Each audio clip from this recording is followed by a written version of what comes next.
Hello, welcome back to another 5 video on my channel where we're here to talk about my books that I read in January. I do want to mention I'm recording this on January the 10th. That's why my outfit in here is different in case I have a new color or entirely new outfit, which I'm pretty sure is probably what's going to happen. I had to return a book to the library and I figured I would review it so I could have an actual book to show you. And that's Harry Potter and the Chamber of Secrets, which is book 2 in the Harry Potter saga. And yeah, we follow him while he goes to his second year of college, Hogwarts, while he drives stolen cars. Not stolen car. Technically it is stolen, but it's not like stolen. I don't know. He drives a car that flies. He introduces with spiders. He mingles with Hagrid. He gets on adventures with Ron. He visits the Chamber of Secrets. He battles a snake. It's amazing. Highly recommend this book. It's so much better than the first one. Not good enough to get a 5-star. I do have some complaints, which I do talk about in my review, which should already be up on this channel. And we're at 4.5 stars to wrap up this little mini review. Alright, let's jump into the very next book and whatever outfit I'm actually in while I record this video. We also read Little Women. I don't know if I mentioned it in that. If I did, I'll just cut this little section out. But I DNF'd this book at 50%. I was really bored. It was very mundane. I much preferred the movie since I finished that movie. The new one, by the way. That's what I'm talking about. And then I read with my little sister at night, so like chapter books and stuff. I never ever read like the short books. Either I read at work if I find them interesting or whatever. And I'm deciding to change that as I want to know how many pages I actually read in a year. That's more like the forefront for it, is that I want, if I can document the amount of pages I read a year, I want to be able to document that. And that includes the shorter books, because I do read, like this month I read 3 shorter, like actual short books that had barely any words in it, and we're going to talk about those really fast. We're going to go through all 3 of them, then we're going to go through the books I read with my little sister as well. So the first one is The Scar. This is about a child who ends up losing his mother, and the scar is the only thing he has left of her, or he scrapes his knee and his mother would always kiss it, and so he would play with it. Eventually, he was by the end. Spoiler. Just simply because it was a beautiful story and I highly recommend. I would say this is much more for a little bit older of an audience, not so much for younger audiences, but it was so good. Stormy, a story about finding a forever home, it's a picture book. I mean, it's just a whole bunch of pictures. It made me cry. I was reading at work one night, and it was beautiful, and I highly do recommend it, and I think this is for all ages, personally. I don't really have a lot to say about it. Then also I read Rapunzel. Rapunzel is a retelling with a African couple, but it's a Grimm's retelling. It was in the nonfiction section at my work, and I happened to be putting it away on a shelf, and I was like, ooh, Rapunzel's my favorite Disney princess. You guys can't see her, but she's down here. There she is. You see her? Yeah. Favorite, and I was very curious to see. I like seeing retellings. I like retellings a lot. Hopefully one day you guys will get to read my retellings. I'm planning on making a whole entire book about retellings at one point. And so I decided to read this. This is by Rachel Adorza, and it simply follows Rapunzel as she gets, well, it follows the Grimm version, and so it's actually about a mom who is not surviving childbirth, and the dad tries to help her by getting a flower by this evil witch. It cures her, but they have to give up their firstborn baby, and she is blessed, obviously, and she ends up falling in love with the prince. And, you know how the story goes. Much more probably under the lines, I think, of Into the Woods, the movie with Emily Blunt and Anne Kendrick and stuff. I think it's much more in the lines with that. So that's Rapunzel. Pretty sure Rapunzel was in that story. So, and then we read, I do have this one, we read the first 4 books in the Magic Treehouse series by Mary Pope Osborne. I had never read these before, and I was talking to a friend of mine at work, a coworker, and they had recommended these books hardcore to me. They said that these were the best children's books to read. They keep them enthralled, and my little sister doesn't want to stop reading them. Every time we read one, she's always like, when can we pick up the next one? Book 4 does end like a saga, and so I don't really think you have to continue on with the series unless your kid's not liking them. Read the first 4. It does answer a lot of questions that they could have and questions that they might not know they have, and it was really cool. We are continuing on the series. There's like 50-something books in it, but we are going to continue on, and I'm very excited to see where the story goes. They do get more and more adult as the story progresses, which is really cool. It's literally a progression through time. The first 4 books were filled with chock-full, very beautiful pictures and stuff like that. They're hand-drawn, they're black and white, but it keeps the story very enthralling and things like that, and it helps a child's brain really stay intact, and it really helps it move throughout the story. So overall, I would say this is a very good read, and you should totally pick it up. You should, not pick this up. It's great. Highly, highly recommend. But without further ado, we're going to move on to the next story. So now we're going to go from beginning to end. So we talked about Little Women and Harry Potter. Scar was next with number 3, the book. Number 4, after I finished Harry Potter, the audiobook, I picked up this little baby right here, Winter. Now, Winter's actually going to get a full entire review here on my channel. I'm reviewing the Winter Chronicles all together in the month of February. There will be a video coming soon. I think this is the first one I'm doing. There's a few others. This is just going to be a straight up review about these books, spoilers and non-spoilers, rankings and stuff like that, stuff that you're going to be somewhat interested in, I have a feeling. These are older books, so you might not know what they're about. It's another set of retellings. Can someone say I'm obsessed? This is book 4 in the Lunar Chronicles. It's actually the final book in the Chronicles. I gave this, I'm pretty sure, a 5 out of 5 stars.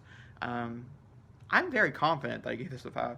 Yeah, one of the best endings to date, just while a whole series wrapped up coming, like I said. And I read this in the beginning of January. I had the last, 200 or so pages, I think, of the book.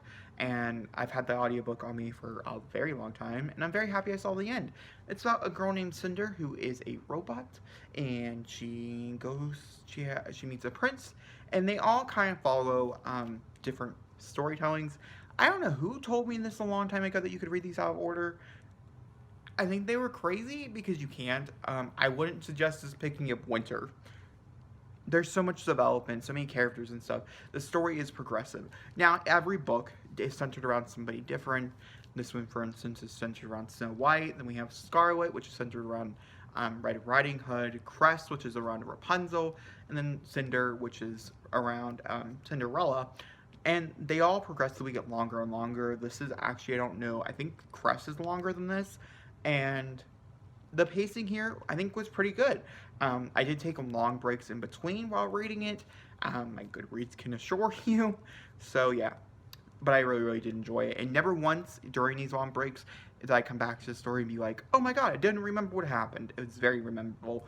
I know everything that happens in this book, and I enjoyed every minute. The next book that we're going to be talking about is Boys of Brayshaw High.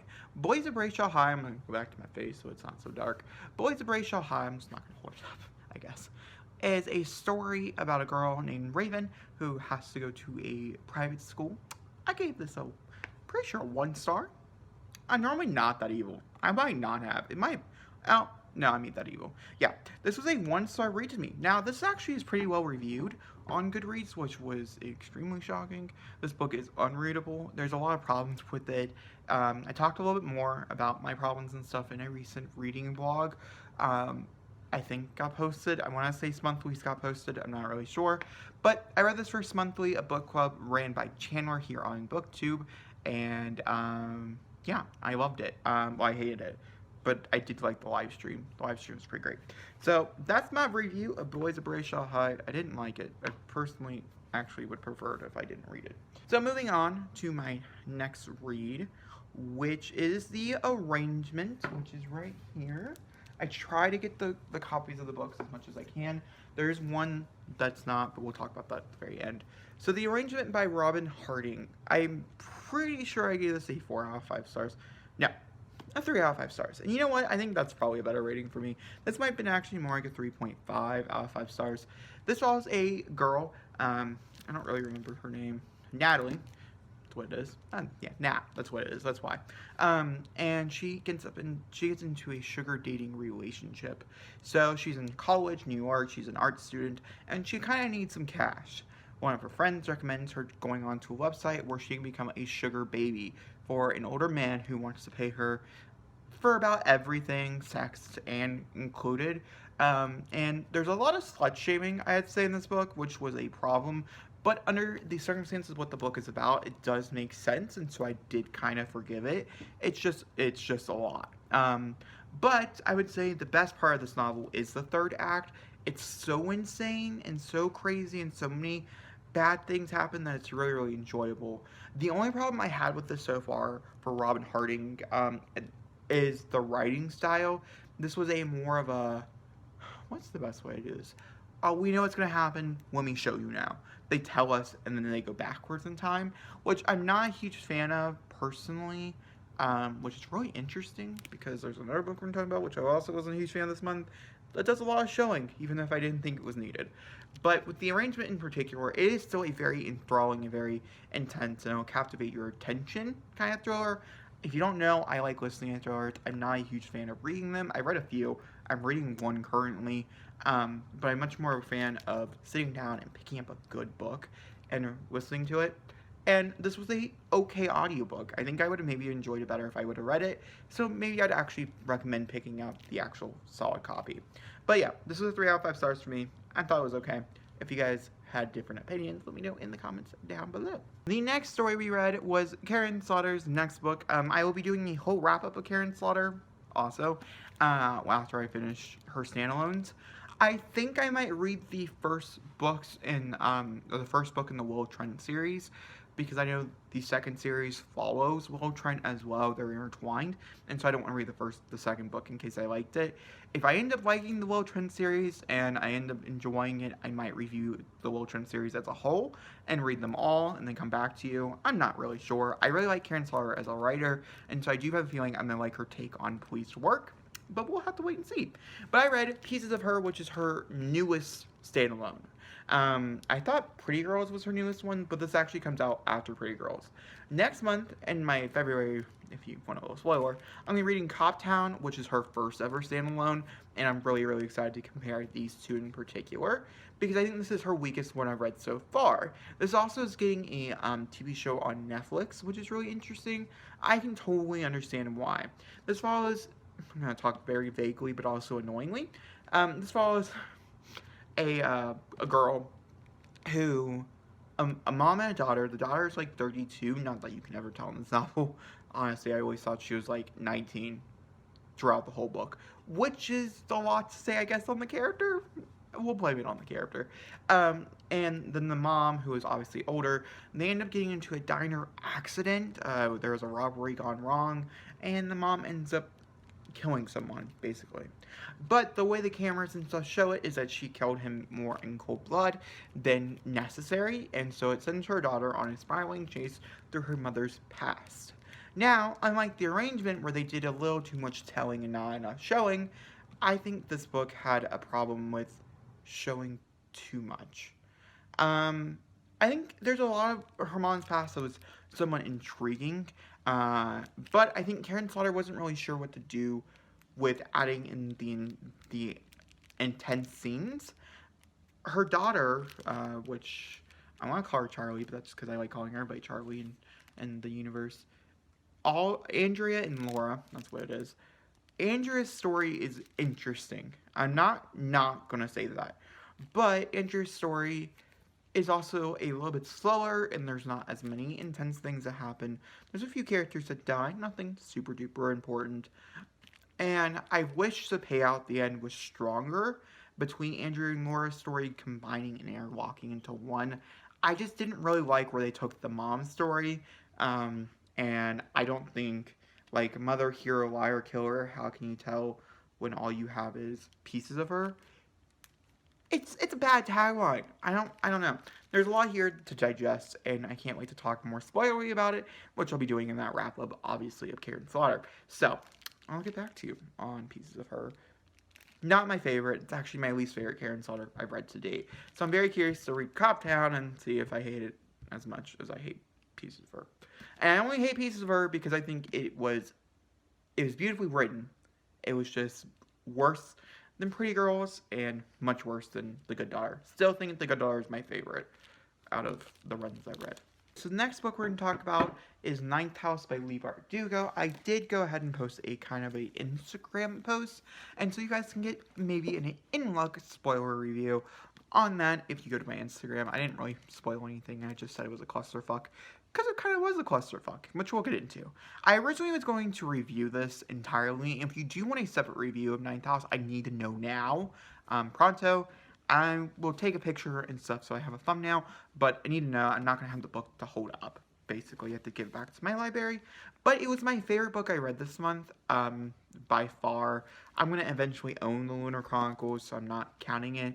It's my favorite book. I give it 4 out of 5 stars. This is it. It's by Leigh Bardugo. It's Leigh Bardugo's first kind of take into the adult genre. It's book 1 of 5 of the Alex Stern series, and I definitely will be owning it. In which I guess I could talk about a little bit. I'm trying to buy my favorite books of the month, and so by the end of the year, I have 12 books to present you of my favorites of the year, because obviously it was my favorite book of the month. Why would it be on my favorite books of the year? And so I'm really excited to get to months where I read a whole bunch of like 5 stars and not know which ones to choose, basically. But for $9,000, Alex Stern she is invited into the Yale Secret Societies of Witchcraft and Magic. Now, this magic is much more ritualistic, and it's not so much more of, like, when we, do a wand trick, which I liked. I liked the magic elements here. There's a lot of elements to this book I really, really enjoyed, but overall, it was kind of disappointing. Also, it took me a long time to read, because it's slow, it is dense, and honestly, it's just an adult novel, and that's why I tend to read my thrillers, listen to them as audiobooks. Because I don't like spending more than 3 days on a book if I can't, or if I don't have to. I think 5, the max, and I at least spent 10 or 12, maybe even more than that. I have several vlogs talking about how I can't wait to finish this, and only reading like 80 or 90 pages of it that weekend, because it's enthralling, and I wanted to know more, but it was hard to read. The subject matter in here, there's a shit ton of trigger warnings. Karin Slaughter only had 1 for that, so just be aware. But there's a shit ton in here, and I highly recommend if you're sensitive to any of those, please do your research. It's a hard one to read. Alex Stern, though, as a character, is by far my favorite character, a fresh new character I've read this year. So I'm very excited to read more from her whenever the next book does come out. I don't feel like it's coming out this year. I feel like it's probably going to be in 2021. And so, yeah, we'll see you guys then. Okay, so my final book is actually going to be popping up on the side here, and that's because I don't have the book yet. I will have it up. I will have it when I do my review.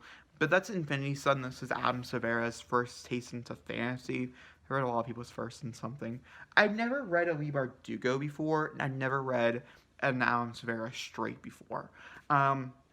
For instance, on my TBR next month, I'm finishing one of It's Us, because it's a romancy book. I've been reading it for over almost a year now.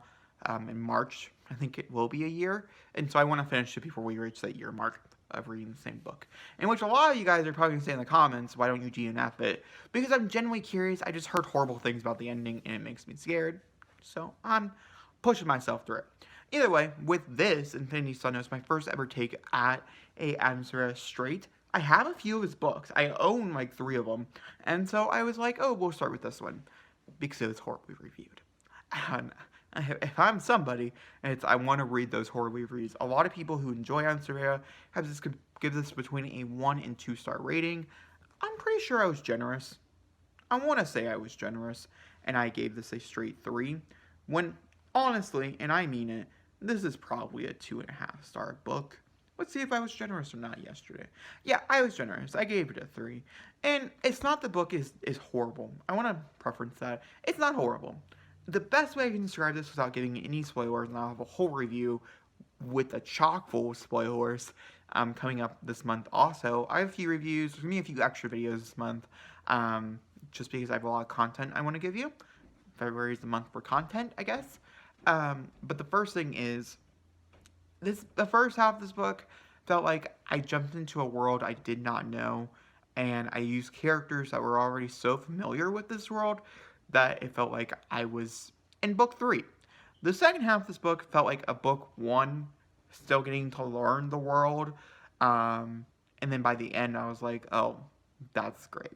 I think a problem with this book is the pacing is really off. There's a lot of really short chapters. It's like 46 chapters in a 300 and odd some page novel for fantasy. I mean, it's a young adult fantasy, but most young adult fantasies cap out around, I want to say 400, 500 pages. We Bardugo here, 9th house, which is an adult fantasy. I'd say it's a fantasy.